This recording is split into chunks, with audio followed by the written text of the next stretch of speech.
Sri Girish pictures வழங்கும் MK Sambasivam தயாரிப்பில் சந்தோஷ் ராவணன் இயக்கத்தில் பிரஜின் நடிப்பில் அந்தரன் ஜூன் 26 முதல் திரையரங்குகளில். Glora Lab Grown Diamonds, India's first engagement ring studio. JNN Institute of Engineering, Chennai. Join CSC, AA and ML, Cyber Security, MBA and more.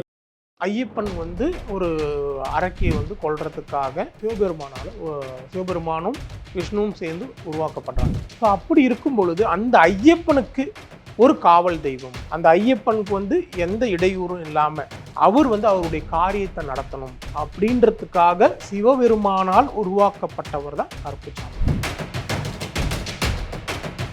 ஒருத்தர் ரொம்ப கஷ்டப்பட்டு இருக்காங்க, ஓகேங்களா, அவங்கள அந்த பிரச்சனையிலிருந்து காப்பாற்றி நிம்மதியாக வாழ வைக்கிறாங்க. அப்போ அது கடவுள் தானே. ஐயப்பனுக்கே அந்த எல்லாரையும் காக்கக்கூடிய தெய்வமான ஐயப்பனுக்கே ஒரு பிளாக் ஹேட்ஸ்னா அது கருப்புசாமி. கள்ளழகர் ஒரு தெய்வம், தெய்வத்துடைய சக்தியை கட்டுப்படுத்தி தான் அவங்க கொண்டு போகணும், ஓகேங்களா. அப்படின்னும் போது அங்கே ஒரு 18 மாந்திரிகர்களை கூப்பிட்டு அவங்களுக்கு இந்த சாமியை நீங்கள் அந்த தெய்வ சக்தியோட கொண்டு கேரளாவில் பிரதிஷ்டை பண்ணணும் அப்படின்னு சொல்லிட்டு 18 மாந்திரிகர்களை அனுப்புறாரு. அந்த 18 மாந்திரிகர்களை காக்கிறதுக்காக கருப்பு சாமி அனுப்புறாரு. நீங்கள் ஒரு தெய்வத்தை நீங்கள் ஒருத்தருக்கு எதிராக இது பண்ணி விடலாம், வசதிப்படுத்தி. அது மற்ற இதுனா அவங்களுக்கு கட்டுப்பட்டு செய்யக்கூடிய குட்டிச்சாத்தான் இதெல்லாம் நிறைய இருக்குது. ஆனால் நீங்கள் கருப்பு சாமிகிட்ட போயிட்டு நீங்கள் வழிபடுறது தர்மமாக இருந்துச்சுன்னா உடனே உன்னை காக்கும், இல்லைன்னா உன்னையும் அழிக்கும். கருப்புன்றது தர்மத்துக்கான தெய்வம், ஓகேங்களா. மற்றபடி நீங்கள் 1000 நம்ம சொன்னாலும் உன்னை ஒருத்தன் எதிர்க்கிறான், நீ செய்கிறது சத்தியம், நீ செய்கிறது தர்மம், நீ செய்கிறது உண்மை, அவன் வேண்டுமென்றே உன்னை வதைக்கிறான் அப்படின்னா கருப்புகிட்ட போய் முன்னா உன்னை எதிர்த்தவன் காலி. கலாட்டா டிவைன் நேயர்களுக்கு வணக்கம். இன்னைக்கு நம்ம யாரை சந்திச்சு பேச போறோம்னா விஞ்ஞான ஜோதிடர் ஆம்பூர் வேல்முருகன். அவங்க கிட்ட கருப்பசாமி வழிபாடு எப்படி பண்ணணும் அப்படிங்கிறத தெளிவா கேட்டு தெரிஞ்சுக்கலாம் வாங்க. வணக்கம் சார். வணக்கங்கம்மா. கருப்பசாமி வழிபாடு, கருப்பசாமி அப்படின்னு பார்த்தா ஒரு கோயிலோட காவல் தெய்வமா வச்சிருப்பாங்க. ஏதாவது ஒரு பூஜை பண்ணணும்னா முதல்ல கருப்பனுக்கு பூஜை பண்ணிட்டு அதுக்கப்புறம் தான் அங்க இருக்கிற மெயினான கடவுளுக்கே பண்ணுவாங்க. நிறைய பேருக்கு கருப்பசாமி குலதெய்வமா இருக்கும், அது வேற வேற பேர்கள்ல இருக்கும். கருப்ப சுவாமியாக இருக்கணும், கருப்பராயனாக இருக்கும், அந்த மாதிரி கருப்பு. ஐயப்பன் கோயில்ல போகும்போது கூட 18 படி கருப்ப வழிபட்டுட்டு தான் உள்ள போய் தெய்வத்தை பார்ப்பாங்க. ஸோ இந்த மாதிரி கருப்பசாமி வழிபாடு அப்படிங்கிறது சவுத் சைடு இருக்க மாவட்டங்கள்ல அதிகமா இருக்கு. கருப்பனோட வழிபாடுக்கு எவ்வளவு முக்கியத்துவம் இருக்கு, அது என்ன மாதிரியான வழிபாட்டு முறைகளை நம்ம கடைபிடிக்கணும் அப்படிங்கிறத மக்களுக்கு ரொம்ப தெளிவா சொன்னா நல்லா இருக்கும். முதல்ல கருப்பு சாமினா என்ன அப்படின்னு நீங்க சொல்றது கரெக்ட் தான். கருப்பு சாமினா என்ன அப்படின்றது முதல்ல தெரிஞ்சுக்கணும். ஸோ இந்த கருப்பு சாமியோட படைப்பு, அந்த படைப்பு ஏன் வந்தது அப்படின்னா ஐயப்பனுடைய வரலாறு படிச்சிருக்கோம். ஐயப்பன் ஒரு அரக்கியை கொல்றதுக்காக சிவபெருமானும் விஷ்ணுவும் சேர்ந்து உருவாக்கப்படுறாங்க. ஸோ அப்படி இருக்கும் பொழுது அந்த ஐயப்பனுக்கு ஒரு காவல் தெய்வம், அந்த ஐயப்பனுக்கு எந்த இடையூறும் இல்லாமல் அவர் அவருடைய காரியத்தை நடத்தணும் அப்படின்றதுக்காக சிவபெருமானால் உருவாக்கப்பட்டவர் தான் கருப்புசாமி. நம்ம சிவபெருமான் ஐயர் அப்படி இப்படின்னு சொல்லிட்டு, அதாவது ஒரு குறிப்பிட்ட அவங்க வழிபடுறது அப்படின்ற மாதிரி சொல்கிறோம். உண்மையாகவே சிவபெருமான் தான் சுடலை மாடசாமி, சிவபெருமான் தான் முனீஸ்வரன், சிவபெருமான் தான் கருப்பசாமி. கண்டிப்பா சார், அது உண்மைதானே. ஆமா. ஸோ எல்லாமே நீங்க இங்க இருக்கிற நம்ம வழிபடுற, அதாவது பெருமாள் தசாவதாரம்னா நம்ம இங்க காவல் தெய்வமா வழிபடுறது எல்லாமே சிவபெருமானும் பார்வதியும் தான். நம்ம காட்டேரின்னு ஒரு தெய்வம் வழிபடுவோம், அது பார்வதி தேவி. இது நிறைய பேருக்கு தெரியாது. ஸோ இப்படி இந்த சிவபெருமான் அந்த ஐயப்பனுக்கு ஒரு காவல் தெய்வம், ஐயப்பனுக்கு காவல் தெய்வம். ஐயப்பன் தன்னுடைய காரியங்களை நடத்துறதுக்காக இப்போ முதலமைச்சர் இருக்காருங்க, முதலமைச்சருக்கு ஒரு கருப்பு பூனைப்படை ஒன்று இருக்கு, புரியுதா உங்களுக்கு? அங்கேயும் கருப்பு பூனைப்படை தானே சொல்றாங்க, இங்கே பிளாக் ஹேட்ஸ் அப்படின்ட்டு. ஸோ அந்த மாதிரி ஒரு உருவாக்கப்பட்ட ஒரு தெய்வம் தான் கருப்புசாமி. இப்போ இங்க கருப்புசாமியோட வேலை என்ன அப்படின்னு பார்க்கும்பொழுது எல்லோரையும் காப்பது மட்டுமே வேலை. காவல் காப்பது, அதாவது தனக்குன்னு ஒரு அபயம்னு ஒருத்தன் வந்தான்னா அவனுக்கு என்ன பிரச்சனை இருக்குன்னு பார்த்து அவனை அதுல இருந்து காக்கிறது மட்டும்தான் கருப்புசாமியோட வேலை. அவர் பொன் கொடுப்பார், பொருள் கொடுப்பார், அதெல்லாம் கிடையாது. பிரச்சனைகள் இருந்து எவன் ஒருவன் காக்குறானோ அவன் தான் கடவுள். ஒருத்தர் ரொம்ப கஷ்டப்பட்டு இருக்காங்க, ஓகேங்களா, அவங்கள அந்த பிரச்சனையிலிருந்து காப்பாற்றி அவங்க நிம்மதியாக வாழ வைக்கிறாங்க. அப்போ அது கடவுள் தானே. கண்டிப்பா சார். அதே மாதிரி தன்னுடைய ஒரு தலைமைக்கு எப்பயுமே அவங்க வந்து ஒரு காட்ஸா இருக்காங்க. இப்போ வந்து அந்த தலைமை இல்லைன்னா அவங்களுக்கு அழிவு நிச்சயம். ஐயப்பனுக்கே அந்த எல்லாரையும் காக்கக்கூடிய தெய்வமான ஐயப்பனுக்கே ஒரு பிளாக் ஹேட்ஸ்னா அது கருப்புசாமி தான். அதே மாதிரி அந்த கருப்புசாமி தான் இங்க அழகர் 18ஆம் படி கருப்பா இருக்காரு. எங்க மதுரையில் அழகர் கோயில்ல.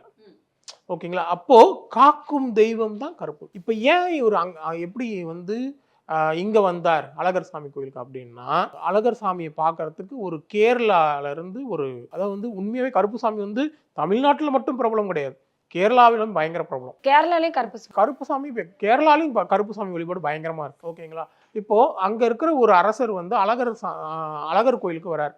அங்க வந்து கள்ளழகரை பார்க்கிறார். பார்த்துட்டு கள்ளழகருடைய சக்தி அவர் வந்து ரொம்ப கவர்ந்து இழுக்குது. அவருடைய அமைப்பு, அவருடைய சக்தி வந்து அதுல வந்து அவர்கிட்ட வந்து முழுசா, அதாவது வந்து இப்படி ஒரு தெய்வமா, இப்படி ஒரு அவர்லான்ட்டு அவர்கிட்ட ரொம்ப இதுவாயிடுறாரு. ஸோ இருவானே அப்போ இந்த தெய்வத்தை, ஏன்னா அரசர்கள் புத்தி அவ்வளவுதான், தனக்கு எது பிடிச்சிக்குதோ அதை கூப்பிட்டு போயிட்டு அவங்க ஊர்ல வச்சுக்குவாங்க. அதுதான் அந்த காலத்து அரசர்கள்.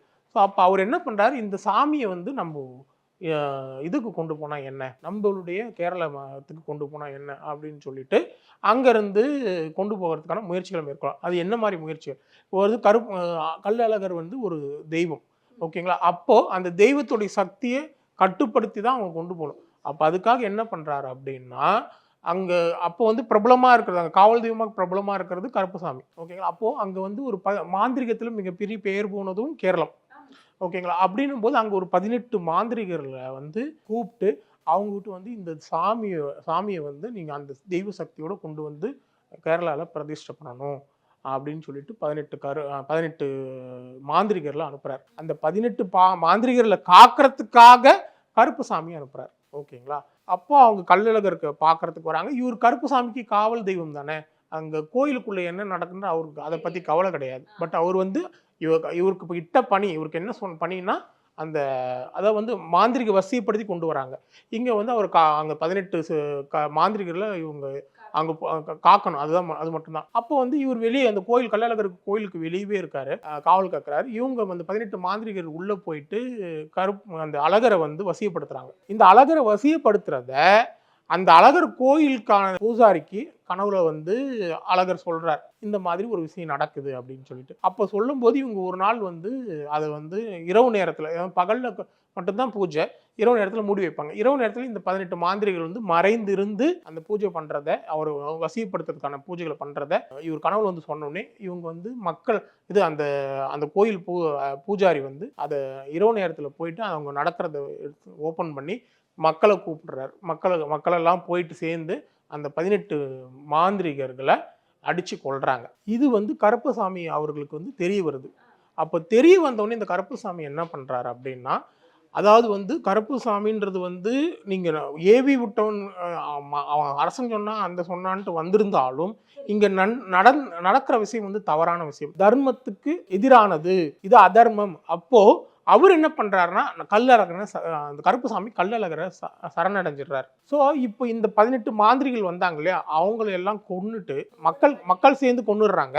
அதுக்கப்புறம் இவர் சொல்றாரு, இந்த 18 படி பூஜை வந்து எனக்கு பண்ணுங்க, படிகளா அமைச்சு அந்த அது உண்மைதானே சார்? அந்த 18 பேரையும் அந்த இடத்துலயே வச்சு சமாதி கட்டிட்டு 18 பேர் வச்சு சமாதி கட்டிட்டு அதை அந்த இடத்துல வந்து நான் இருந்து எல்லாரையும் காக்குறேன், கள்ளழகருக்கு முன்னாடி எனக்கு தான் இனிமேல் பூஜை, நீங்க எது செஞ்சாலும் கள்ளழகருக்கு முழு காவலாளி நான் தான், அவர் பாதுகாக்க வேண்டியது என் பொறுப்பு அப்படின்னு சொல்லிட்டு அவர் வந்து அங்க பிரதிஷ்டை பண்ணிடுறாங்க. ஓகேங்களா? ஸோ நீங்க என்னதான் பண்ணாலும் இதுல இருந்து என்ன தெரியுது அப்படின்னா, தர்மத்துக்காக மட்டுமே செயல்படக்கூடியவர் கருப்புசாமி. கண்டிப்பா சார், கண்டிப்பா. அவர் வந்து யாருடைய அம்சம் அப்படின்னா சனியோட அம்சம். இந்த உலகத்துல எதனாலையும் வசிப்படுத்த முடியாத ஒரு கிரகம், ஒரு தெய்வம்னா அது சனி. ஓகேங்களா? அதே மாதிரி இந்த உலகத்துல நீங்க அதாவது வந்து சில சாமிகள்லாம் ஏவி விடுவாங்க. அதாவது வந்து ஒரு சாமியை வந்து வசிப்படுத்தி ஒருத்தருக்கு எதிராக, அது தர்மமும் நியாயமும், அது என்ன பண்ணணும், சாமி தெய்வம் அப்படின்னாலும் அதெல்லாம் நிறைய மாந்திரிகத்துல இருக்கு. ஸோ நீங்கள் ஒரு தெய்வத்தை வந்து நீங்கள் ஒருத்தருக்கு எதிராக இது பண்ணி விடலாம். ஓகேங்களா? வசிப்படுத்தி அது வந்து மற்ற இதுனா அவங்களுக்கு கட்டுப்பட்டு செய்யக்கூடியது, சைத்தான், குட்டிச்சாத்தான், இதெல்லாம் நிறைய இருக்குது. ஆனால் நீங்கள் கருப்பு சாமிகிட்ட போயிட்டு நீங்கள் வழிபடுறது தர்மமாக இருந்துச்சுன்னா உடனே உன்னை காக்கும், இல்லைன்னா உன்னையே அழிக்கும். கருப்பன் போல் ஒரு காவல் தெய்வம் கிடையவே கிடையாது. தர்மத்துக்கான கிரகம். எனக்கு என்னுடைய எக்ஸ்பீரியன்ஸ் என்னன்னா, நான் வந்து எனக்கு ஒரு கிளைண்ட்டுங்க, அவரோட ஜாதகப்படி சனி வலுவாக இருக்குது. ஆனால் அவருக்கு வந்து ஒரு குறிப்பிட்ட நபர் வந்து எதிராகவே செயல்படுறார், ரொம்ப பிரச்சனை பண்ணுறார் சார், என்னால் முடியல. நம்ம வந்து எப்பயுமே இந்த மாதிரி விஷயத்துக்கு அவங்க ஜாதகப்படி எந்த மாதிரியான கிரகங்கள்லாம் இருக்குது, கிரகநிலை எப்படி, அந்த பெயர், அந்த அவருக்கு எதிராக செயல்படுறவருடைய பெயர் என்ன, அதை வச்சு அவருக்கு என்ன மாதிரி கிரகங்கள், அந்த கிரகநிலை இவரோட ஜாதகத்தில் எப்படி இருக்குது, இதெல்லாம் பார்த்து நம்ம வந்து ஓகே அவரை எப்படி கண்ட்ரோல் பண்ணுறது, இவருக்கு எதிராக செயல்படுறது ஜோசியத்தை வச்சு எதிரியை கண்ட்ரோல் பண்ண முடியும். ஓகேங்களா?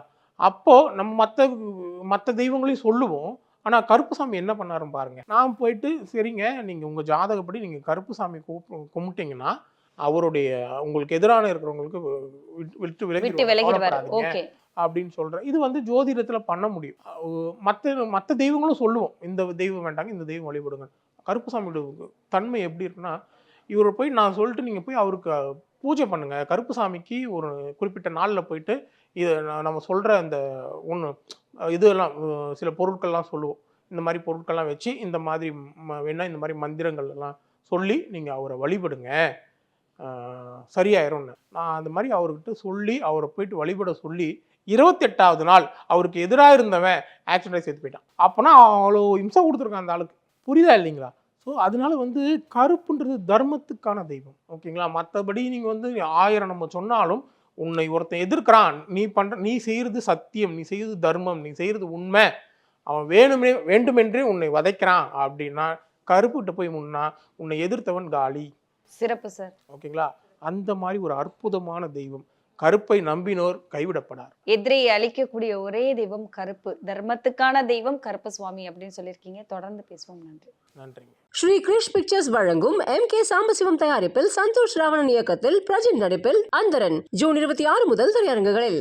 Glora Lab Grown Diamonds, India's first engagement ring studio.